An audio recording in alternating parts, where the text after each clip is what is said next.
Well, welcome back to episode 4 of Two Men, One Beard. Before we kick things off, JB, Yep. I realised we never really explained the 2 men, 1 beard thing. Right. So, obviously, you can see that we're both men. I have a beard. Yeah, so do I. Yeah, it's very hidden. Yeah. But yeah, he doesn't have a beard, so we thought, we'll just call this podcast 2 Men, 1 Beard. Like 2 girls, 1 cup, and all that sort of stuff. We thought, we'll put our take on it. So that's the reason why we come with 2 Men, 1 Beard. And I think the first thing we're going to talk about today is food reviews on YouTube. Yep. So a big thing about, especially during COVID, I remember during COVID we would watch a lot of food reviewers that travelled the world essentially. Yeah. So examples like Mark Williams, Best Food Review Show, Mikey Chen.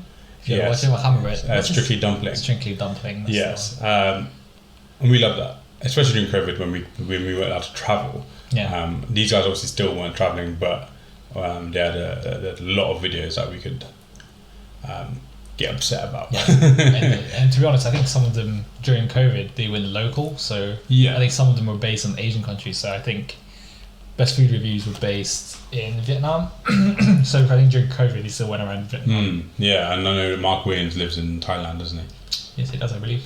Yeah, and obviously Mark Williams was our number one guy for a long time. Yeah. Not for me. With his yum face that everyone always talks about. Yep. Yeah. Yum face. It's basically yum face, for those who don't know, is a face that he would always pull when he eats something that he likes. And he likes almost everything.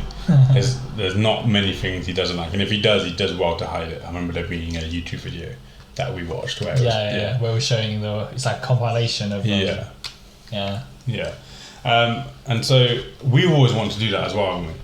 Yeah. I mean, it's good to just food in general. I think we're both foodies, so it's something that we're interested in.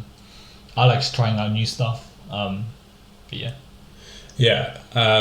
So I remember when we came up with an idea of trying to do a Mark Williams-esque vlog thing. I think it was when I went to Malaysia and you were like, oh, you should vlog it. And when I got there, and it's not too different from today because I'm still sweating now, but everywhere I would go in Malaysia was a sweat. I'm not sure how these people do it in the boiling heat. Like, I'm surprised we're getting through this podcast in this room, in this heat, where they're in a dry Asian. Most of the time it's Asian countries that they're in, and they get off almost not daily vlogs, probably like weekly or so vlogs. I think if you spend most of your time filming in these countries, you kind of get used to the heat. It's like us. I think near the UK is kind of weird when it comes to the weather, because when it becomes summer, near the end of summer, you get used to the heat, and then suddenly it becomes really cold, and it's like, damn. As soon as September hits, it's just like, okay, we're back to normal showings, rain and everything. I think it's the same for them, but to them it's just hot all the time. So to them, they just get used to it. To go a bit off topic here, in the Philippines, I remember going to a place called Baguio. Baguio, which is like it's basically a city on top of a mountain. Okay. So when I was hearing stories that apparently that place is supposed to be really cold. I went up there with a t-shirt on. It was still hot. I was sweating so much. And I went to their so in the Philippines, it's very popular to have like big shopping centers, and normally they'll be fully air conditioned. This one is air cooled, so there's no air conditioning. It's like it's not enclosed. Okay, if that makes sense. So there's no AC. But inside so interestingly enough, I went to a Uniqlo store there, and I asked, "Oh, do you guys have an air-risen tee?" Which is obviously their more breathable summer type clothing. Yeah. But when I went up there, the staff that I asked, I said, "Oh, no, sorry, sir. We only have heat tech." And I was like, why do you have heat tech when it's this hot? And the next thing I know, there's a North Face store selling a parka, and outside there was a lady wearing a body warmer. And I was like, how do you wear jackets in this weather? Like, how? But then you realize, in fact, that they're probably so used to the weather there. Or if you're just used to a really hot country and you go there and you feel like maybe potentially be cold, but it's not that cold. Yeah. Yeah, it's that reminds me of when I went to Malaysia. I've been twice, and both times I went to Mount Kinabalu. So essentially, Malaysia is very dry, very hot, but you drive up this mountain, and you sort of pass through clouds almost. There's a cloud of like mist, and you pass through that, and suddenly it feels as if you're back in England with the weather. Yeah, it's not too cold, but there's a nice breeze now. If you put your window down in a normal street in Malaysia, you're gonna roast. You have to keep that thing up, crank up the AC. But when you're up there, you can actually put the windows down. You can have natural feeling air, and it was a very great experience to be able to have nice air. In a hot country. I think it's probably the same as Baguio. It was cold. It wasn't cold, but it was cooler. It wasn't as cold as as people thought. Well, I thought it was. People made it sound like it was. Because an appeal to that place as well is that it has hot springs. Okay. I'm not one of those people that like hot tubs and stuff. I like to be cold, so I didn't go in the hot springs. But I know when I first went, my cousin and my auntie did, and my mum. And then the second time, the second time we went, it wasn't working properly. The taps weren't working, so it wasn't like natural hot springs. In the ground. They had like dedicated bathtubs. But yeah, I didn't partake in that, but I could sort of see the appeal if you lived around there, because essentially if you wanted to get hot in Malaysia, you just go down the mountain. Because I think the way hot springs work, it doesn't matter as long as it's water from a spring. So even if you have it in a bathtub, it's still called a hot spring. But the best thing about that mountain was there was a waterfall, and suddenly that waterfall was so cold. It was it massaging? Was it like, you know when water falls onto you and it's like really painful sometimes? Have you ever had that? No. But okay. I'm not sure when I would. You don't have training by the samurais. But yeah, so it was a pleasant experience going up there. Surprisingly, a fact about Mount Kinabalu is it's supposed to be a sacred mountain. Okay. They worship. I'm not sure what religion it is. They worship it as a kind of deity, kind of god. And these tourists went up there once. And they took pictures of themselves nude up there, which is a typical, I think they were British, typical British thing to do. But obviously they were kicked out. I think they got arrested and everything for it, because obviously it was so sacred. And like I think a week or so later there was an earthquake, and on that mountain, and people are like, it's because of them. It's the gods that are getting their revenge. Because I think there is a natural walking trail to get up to the mountain. I'm not sure if you can go to the top. You can. I saw the trail.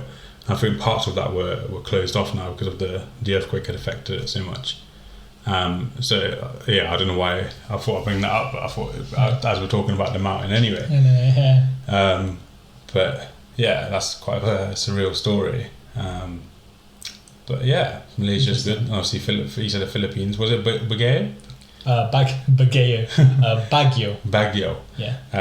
It sounds a bit similar to that as well, but except I don't think there was a Uniqlo or North Face shops up there. It was pretty much a lot of foreigners go there to learn English. Okay. It's probably cheaper than Manila. So yeah, I know it was just market stalls up in Kinabalu, and a lot of coconut water sellers. Cool. But yeah, so I think that sums up. Basically, it started off as a YouTube food review stuff, and we started talking about that's all matters. Facts. Facts. But so Malaysia, Philippines. Where are we gonna go? Should we go to Japan? I've always wanted to go to Japan. Japan, Korea. I think those are good countries to go to. You've been to both, haven't you? Yeah, I think Philippines is good if you want a beachy holiday. Okay. But you'll get more of a culture shock in Japan. Yeah, I can imagine that. A lot of Uber girls. Is that a thing over there? Wow, that stereotype is insane. No.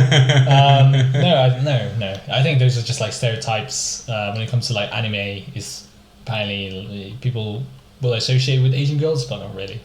Okay, fair enough. So now we will move on to the segments, to the shoe review segments. And for this time we won't actually physically have the shoe. Unfortunately, it's very hard to get, and it was pretty much only in America. It is the Gobstopper shoe by Mischief and Jimmy Fallon. So hopefully there'll be a picture up on the screen now that will show you what it looks like. So just to give you a bit of background of this shoe. So Mischief is very popular recently because they have had multiple different shoes, and one of them, I'm not sure if you've ever heard of them. It was called Jesus Walks on Water. It was pretty much an Air Max shoe with water inside the Air Max, and it was supposed to be like sounds like a Kanye West song. So that was one. The other one was like he had a collaboration with Lil Nas X, and instead of water, it was supposed to be blood. Do you remember? So that's the exact brand. Obviously, Jimmy Fallon is the American show host. Yeah, talk show host. Yeah. So this shoe, it is majorly, the color is majorly white, but there's layers of this shoe similar to like a Gobstopper. So when it wears and tears, the inner layers come out, and it's like colorful, like pretty much a colorful rainbow similar to a Gobstopper, and it has those different layers. Okay, that's interesting. So what do you think of this?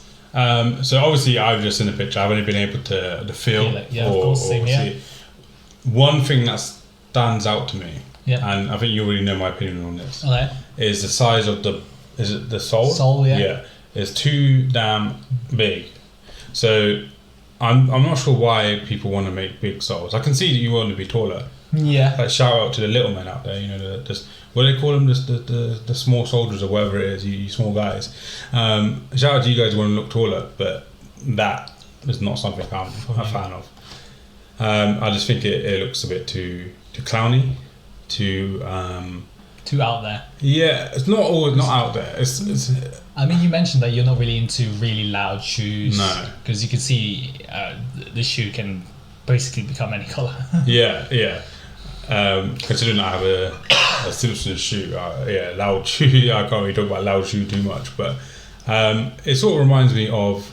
There's a weird film going through my head right now where they have shoes. It might even be Inspector Gadget, where they take off like Go Gadget shoes or something, and then he starts to take off. That's what it reminds me of. Like they stick them together, and you're gonna start flying or something. That's what it looks like to me. And obviously, the one that you showed me is the white one. But I also saw a picture where it was multicolored. Is that when it wears and tears? Yeah, when it wears and tears is what it becomes multicolored. So underneath that white layer, it's just colorful. Yeah. So I think that the colors look better. It's just that sole that puts me off. Okay, that's fair. It's better than the Yeezys that we did in the first episode. No, I don't think it's better than the Dunks. Dunks, okay. I can't remember what rating I gave the Dunks now. But I think me and you matched. I think it was like 6. Yeah. Okay. So judging by that, I probably will go for a 5. Except I might actually make it a 6 because of the wear and tear aspect. Okay. It would, like my Sims shoes, if it wore on tour and it'd be different characters each time, that would be pretty cool. And I didn't know that is it Mischief? Mischief. Yeah. I didn't know that happened, and I've always been interested. You know, that little Nas X, the blood shoe. Yeah. That would have been pretty cool. I know that everyone sort of it was it religious people weren't into it. Yeah, they didn't like it. I think it was very controversial because apparently it was actually like a percentage of it was actual blood. I don't know how true that is. Maybe it's just a But I didn't see it. But I thought it was his blood, so I wouldn't see anything too bad about that. Like it's his own shoe. But then again, in this day and age, you don't know what people will do. So someone might actually like rip it over and drink it or something and get poisoned or some disease or something from it. I wouldn't be surprised if people do that. But it's not too bad. I would say it's a 6. Mainly due to the colour changing aspect of it. Cool. So, so for this one, my review for this, I don't like this shoe at all. So the only thing that I find cool is the ability for it to change colour. Okay. But that alone can't carry a shoe. To me, it's just so plain, and the sole isn't too bad. Like, I don't care. Gives you Yeah. gives my my height. So my height starts with 6 if I do in feet if I do wear those shoes. But yeah, it's just not really my kind of shoe. I just wanted to see your opinion on this because it's not one of those mainstream shoes like Nike, Adidas. So yeah, to me, rating is probably the worst shoe that we've reviewed on this show. So it's probably to me like 3, 4. Okay. Not really. I mean, when are you gonna wear it and tear that shoe to that extent where it just changes color? To me, it's not really practical. If you're gonna do it manually by actually destroying the shoe, that's probably the quickest way. Right? Yeah, that's just a waste of money. To me, I want my shoe to last longer, be comfortable, and yeah, make your money worth it. I think it's really expensive. I can't remember exactly, but it's probably expensive. You can imagine because it's got that sort of edge to it that people will pay more for. True. Jimmy Fallon co-signed as well. So yeah, it's weird Jimmy Fallon though, isn't it? Like he's not someone that you would think, like Michael Jordan.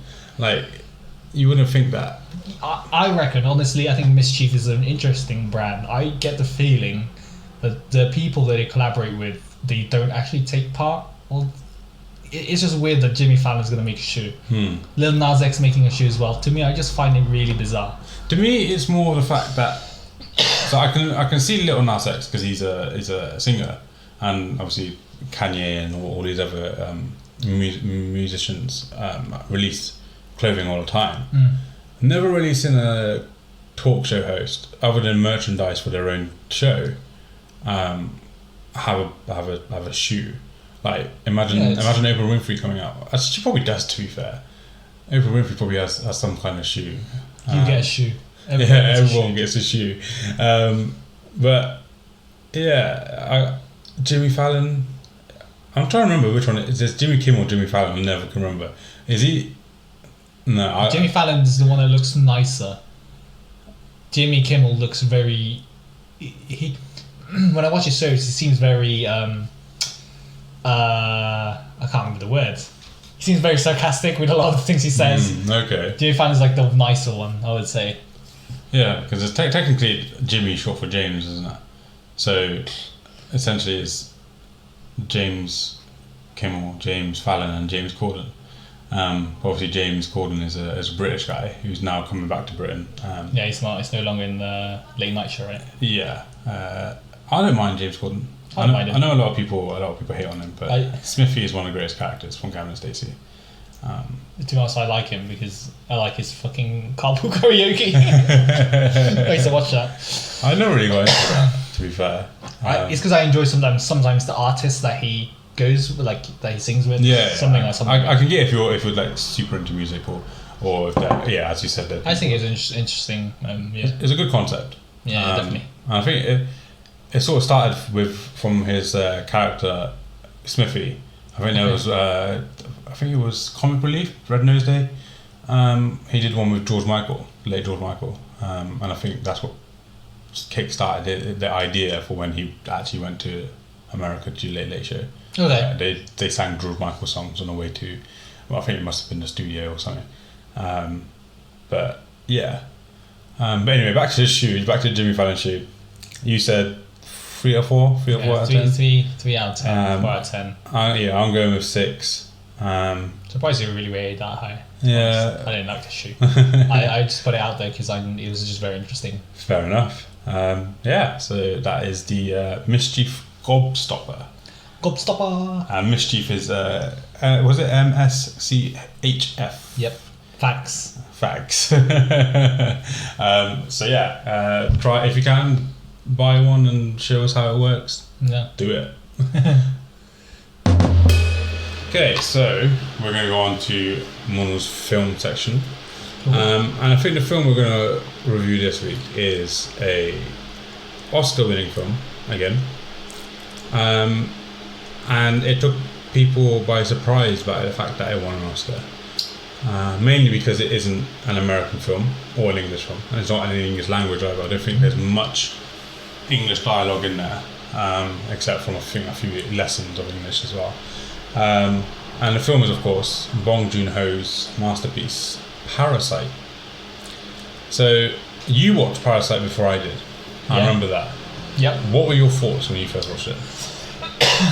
So I think what I really liked about the thing that really, I guess, I liked about it is one is the shock factor. So to me, I think I found it really interesting that there was some other people living underneath the mansion. Yeah. Spoiler alert if you haven't watched the film. Sorry about that. But it's been a while. It's been a while. So. Yeah. So I found that really interesting because when they found out that there were another person pretty much being a parasite to this family, which was really interesting. And although I would say the thing that I like the most is when you realize and think about. So after the movie, you watch reviews, right? Like always, and they had like this concept of it being like a hierarchy, where people are feeding off like the apex predator, if that's not even the right word, of the rich people, pretty much. Elite. Yeah, the elite. Yeah. And I just think that's a very good way to portray that message. I think it was very interesting. I genuinely thought this was it was good. It was good. I'm gonna be honest, it was good. I think can't describe it anywhere else. It was good. I did enjoy it thoroughly. So it was better than I expected it to be. I thought, they've got a Korean film here. They're just going to give them the Oscar just for the sake of it. But when I actually get around to watching it, I did enjoy it. I was hooked by it. That scene where we find out there's people living there. That was. I think there was a flashback bit to that where the kid sees the man peering his head over, and he thinks it's a ghost. So he collapses. Stairs, right? Yeah. The stairs, yeah. That bit freaked me out a little bit, where you just saw the man's head poke out, and I was like, okay, there's a supernatural element to this film. Obviously, we find out it's someone basically living under there. Can't remember too much why he was there. I think the wife or the family. No, I think he was trying. So he was there because he was trying to save. Because he was helping. I remember there was this. It was trying to show. He was the one turning on the lights whenever the guy would go down. I think. I can't remember the plot exactly now. Did he respect that guy? Yeah, something like that. Like he gave him an opportunity or something, so he was willing to do the lights for him, basically. Yeah, I just remember that scene. Yeah. The reason why I looked up, by the way, is because I realised we left that fan on, but it is scorching hot still. It is quite late in the day, but it's still quite hot, so we apologise if you can hear that. But yeah, I'm a fan of Bong Joon-ho's work anyway. I've watched Memories of Murder. I don't think you've watched that. That's amazing. It's a true story, based on a true story, where a woman is found dead in it's like a sewage area, and it's in a local small little village. So the policing isn't that great. I remember the police is the dad in Parasite is also one of the detectives in Memories for Murder, and they sort of beat up the suspects, and then because it's taking a while for them to figure out what's going on, they get a proper detective from Seoul, and they clash as they try and figure out. And then by near the end, where they realise, okay, might not actually get the killer, everyone starts going a little bit crazy. It messes with their minds, the fact that they think they got the person, but there's not enough evidence. And the most striking bit, it's going to be another spoiler for people who haven't watched it, is that it goes to 20 years later. The detective goes back to the site of the murder, and he stares at the camera when he says, "We will still try to find him," or something. And I read that was because they wanted it to be a sequel, or no, so they wanted to see if the murderer was watching the film and saying, "We're going to get you," essentially. So they got the character to look directly at the camera, hoping that the murderer was watching. Interesting. Because that's what I find interesting, the fact that they didn't find out who the murderer was, so you could actually went to cinema to watch it, and that bit would have been really we're coming for you. Bong Joon-ho, obviously, it's surprising that Parasite is the one that put him on Hollywood's map, especially since he's already made 2 Hollywood films before that. one you watched, Snowpiercer, yeah. which is a very interesting concept. I've watched part of the Netflix TV series of that as well, and that's all about elitism and stuff as well. Yeah.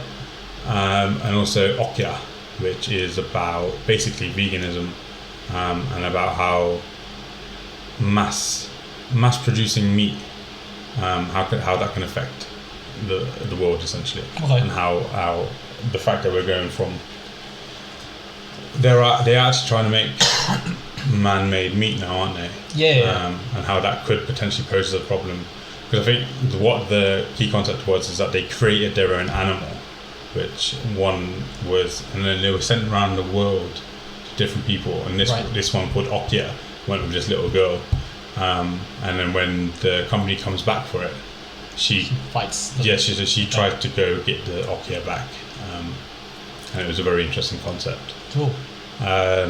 One of his weirder films, The Host. Right. It's a sci-fi film where, again, it's a bit more political because it's like about climate change and pollution. Yeah. So they dump chemicals into Seoul River. I can't remember the exact name of the river in Seoul, but they dump. Han River. Yes, that's the one. Han River. And they create a weird fish lizard monster that starts to attack Seoul. And it's the dad from Parasite. Yeah. He plays a dad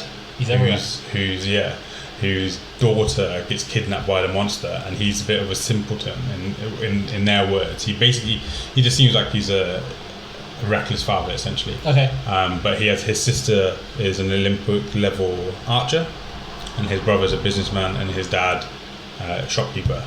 And all four of them, well, the dad and the main guy are living together anyway, and the other two, they come back when they realise that the daughter's been kidnapped, and they say, right, we're going to go find her. So they escape the quarantine to go find the daughter. It's not his best, but I thoroughly enjoyed it. I thought it was a different take, and that proves, so Bong Joon-ho isn't just a drama director. So what I like about different directors is that the ability to do different genres. Be a bit more flexible. Yeah. Yeah, so, okay. I see that.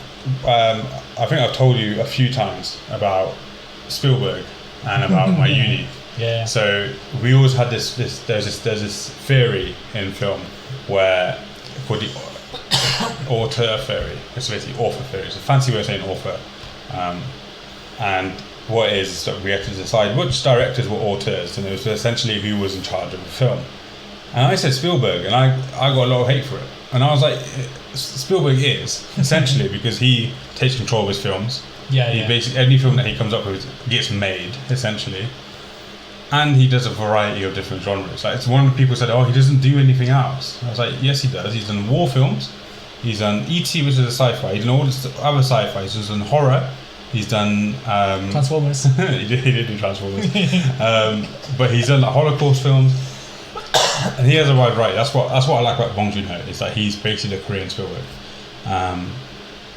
And I think he's one of the best directors of the age. Yeah, I think it's very good to have that, because it's like, when you feel like horror movies, it's always that guy. I feel like James Wan, is that right? He's always him. It's always him. I feel like it's always him. Him and Justin Lin. Yeah, it's always the same. And you kind of expect what's coming from those movies. Now you do, yeah. There's a lot of the same sort of styles now, which is why I like Bong Joon-ho's, because it's different. It has an element, it's a Bong Joon-ho film, but yeah, he's a prime Korean film, because obviously Korea is coming into the mainstream. Squid Game came on Netflix. K-pop, a lot of people love K-pop, and Bong Joon-ho is shout out to BTS. BTS. Bong Joon-ho is a perfect example of Korean culture, matching almost Japanese culture in the West now. Interesting. So that's what do you give out? Should we go back to? Let's reel it back in. And so I would actually say probably an 8 out of 10. Okay. Pretty high, I would say. I don't know, just something about it. There was just a little bit of like shock, especially near the end. Spoiler alert. Yeah. The girl gets killed. I can't remember her name. The sister, the main guy, or the daughter of the dad, whatever. Yeah. She gets killed in the end, and and then she was like probably the most successful out of the family, right? If I believe. She was Yeah. She was one that got the fake certificates and everything. Yep. Yeah. And it's very gives you, I guess, like it kind of brings you back to reality and what shit can happen and stuff. Yeah. And it's also a good story to tell you not to do stuff like that. Yeah, of course. Yeah, and but it also shows desperation of the poor. Yeah. Well, but then it's the thing. Probably it's the only thing they could do. I think they saw an opportunity and took it. Yeah, exactly. And that desperation comes from poverty. And not having the opportunities as I can't remember the other family, the richer family. Yeah. How much? How about your money out of 10? I'll give it 8.6. I think I gave Rocky 8.5. Okay. So I'll give it just a little bit over Rocky. Way better than Rocky. But yeah, 8.6. Excellent Korean film. A surprise contender for the Oscar. I'm still considering whether it's better than 1917, which is one that I'd be. Alright, so that brings us up to the end of this episode. We're just going to talk some rubbish for a few minutes, as we always do at the end. Yep. Favorite part. What do you want to talk about? We were just talking about how the Asian countries influence the West. So maybe we'd start with that. So what do you have in mind? In what way? So to me, I feel like there was a lot more animated shows that are coming up, live action shows that are coming up in the West. So like similar to Detective Pikachu. Yeah. Okay. At least with Battle Angel. Death Note, even though it was horrible. So I personally have only watched Death Note and it was horrible. But then again, I felt like the anime probably isn't as good as it is now. So if I watch it now compared to when I watched it then, I think it was very good. I think the concept was very good. I think nothing, from my understanding, that was probably the only anime that was similar to like a killer kind of thing, thriller. And it was I think probably my first anime I ever watched. So to me, Death Note will always have a special place. But how about you? Yeah, I think Death Note was probably one of my first ones because you made me watch it. I remember watching it for the first time at your house and trying to get me into it by saying, "Oh, this is how is it L?" L, yeah. Yeah, how he tricked the main character into killing a prisoner to reveal where he lived. That's one of the best hooks, I would say. Yeah, I remember you getting me into that.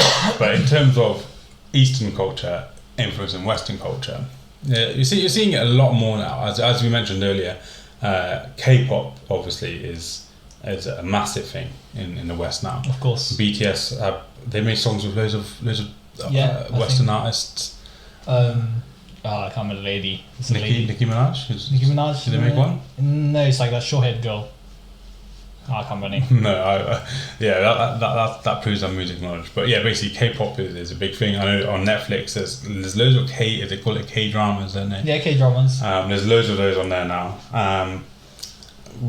Japanese culture has been big for years, but it's maybe really mainstream now. Yeah, I think maybe because of the internet as well. Yeah. There's a lot of weird stuff that's influenced by Japan and Japanese weird culture. But yeah, I think even with what people eat, I think sushi is a massive. We spoke about sushi in the previous episode, and it's a massive thing. Like, one thing I would say, so I noticed this eating out in England, in Oxford, bao buns. So to me, bao buns were always a thing that I wanted from Eastern. Is it Chinese? Yeah. Yeah. And it's something I always thought that was street food. So cheap eat. Here, people charge £8 for one bao bun because it's culture. That's what puts me off a bit of the cultural influences. It's that everything is so expensive because they know there's a market for it now. True. Like if you think if a bao bun costs £8 from a gastro pub, what imagine what the proper popular things cost. Yeah. Like Pokemon cards are costing a lot of money. I think coming back to that bao bun, I think probably in China it probably is a lot cheaper. Yeah. I think it's just here it's because it's not something you can get very easily. I agree to that, but it's also something that could be made here for a cheap amount. But I think people are just playing on it. So I remember going into Tesco, and they have an Itsu range, and there was a bao bun in there, and it's £3. I was like, no, it's £3 on Club Card for a meal deal. I'm going to get 3 things for the price of that one bao bun. I think it's just the brand, honestly. If I'm not mistaken, in the UK we have a supermarket called Co-op, and I think they had it. The one local to me had it for like £1.50. Okay. It's not too bad. I think you just have to know where to find it, and it's just not English food. I think when it comes to English food, people tend to not price them that high because obviously you could just go to your local pub and just get the food there. I get that, except I saw somewhere the other day it was like fish and chips has gone up 60%. Of course. Inflation and everything that's going on in the world right now, well, mainly in this country. But yeah, I get that. Bread is inflated. Yeah, I've read that today. But I do like the fact that Eastern culture is making its way over here. Yeah. Obviously, Jollibee, a Filipino delicacy, is I wouldn't call it that. Okay. Is making its way. But obviously, there's branches in London, branches in Reading. I'm not sure of anywhere else, but it's Liverpool. Even up north they got some. But we're also getting a lot of independent restaurants. Because there's a lot of people from different cultures in this country, and a lot of independent restaurants, even market stores and stuff, where people are selling the food that they grew up with, and I think that's great because there's a market in Oxford that happens 4 times a week, and it's a lot of cultures in one area. Yeah, the different cuisines. Yeah, it's very good. I recommend if you live in Oxford to go there. Yeah, and I think that's an exciting part of the future if the country survives. Yeah. But yeah, that's episode 4. Yeah. I hope you have enjoyed the 4 episodes. Obviously, a 4 episode mark, especially filming it in one day, is a. It's a tough challenge. Yeah, you probably noticed we're a bit tired, a bit hot, but it feels like the sauna in here. Yes, it does. But I've had fun making the 4 episodes. And I hope you guys have had fun listening to us. Obviously, follow us, like us, subscribe to us. Notifications on. Yeah, put the notifications on for when we have new episodes. Yeah. And I hope you enjoy the rest of the 2 Men, 1 Beard life. Life. Yes. Lives. We don't share our life. But alright. We'll see you guys next week. See you. See ya.